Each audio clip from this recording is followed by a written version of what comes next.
Leviticus chapter 22. The Lord said to Moses, "Tell Aaron and his sons to treat with respect the sacred offerings the Israelites consecrate to me, so that they will not profane my holy name. I am the Lord. Say to them, for the generations to come, if any of your descendants is ceremonially unclean and yet comes near the sacred offerings that the Israelites consecrate to the Lord, that person must be cut off from my presence. I am the Lord. If a descendant of Aaron has a defiling skin disease or a bodily discharge, he may not eat the sacred offerings until he is cleansed. He will also be unclean if he touches something defiled by a corpse or by anyone who has an emission of semen, or if he touches any crawling thing that makes him unclean, or any person who makes him unclean, whatever the uncleanness may be. The one who touches any such thing will be unclean till evening. He must not eat any of the sacred offerings unless he has bathed himself with water. When the sun goes down, he will be clean, and after that he may eat the sacred offerings, for they are his food. He must not eat anything found dead or torn by wild animals, and so become unclean through it. I am the Lord. The priests are to perform my service in such a way that they do not become guilty and die for treating it with contempt. I am the Lord, who makes them holy. No one outside a priest family may eat the sacred offering, nor may the guest of a priest or his hired worker eat it.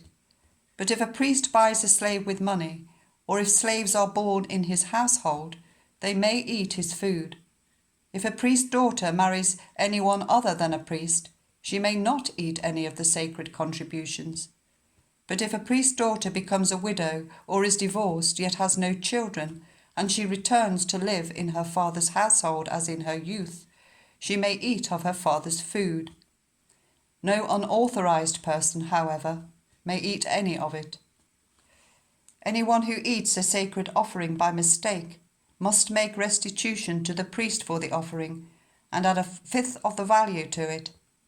The priest must not desecrate the sacred offerings the Israelites present to the Lord by allowing them to eat the sacred offerings and so bring upon them guilt requiring payment. I am the Lord, who makes them holy. The Lord said to Moses, "Speak to Aaron and his sons and to all the Israelites and say to them, if any of you, whether an Israelite or a foreigner residing in Israel, presents a gift for a burnt offering to the Lord, either to fulfill a vow or as a free will offering, you must present a male without defect from the cattle, sheep or goats, in order that it may be accepted on your behalf. Do not bring anything with a defect, because it will not be accepted on your behalf. When anyone brings from the herd or flock a fellowship offering to the Lord to fulfill a special vow, or as a free will offering, it must be without defect or blemish to be acceptable. Do not offer to the Lord the blind, the injured, or the maimed, or anything with warts or festering or running sores. Do not place any of these on the altar as a food offering presented to the Lord. You may, however, present as a free will offering an ox or a sheep that is deformed or stunted, but it will not be accepted in fulfillment of a vow. You must not offer to the Lord an animal whose testicles are bruised, crushed, torn, or cut. You must not do this in your own land, and you must not accept such animals from the hand of a foreigner and offer them as the food of your God. They will not be accepted on your behalf, because they are deformed and have defects." The Lord said to Moses, "When a calf, a lamb, or a goat is born, it is to remain with its mother for 7 days. From the 8th day on, it will be acceptable as a food offering presented to the Lord. Do not slaughter a cow or a sheep and its young on the same day.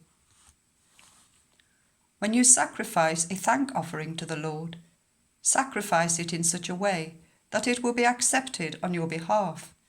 It must be eaten that same day, Leave none of it till morning. I am the Lord.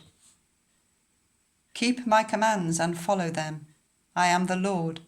Do not profane my holy name, for I must be acknowledged as holy by the Israelites.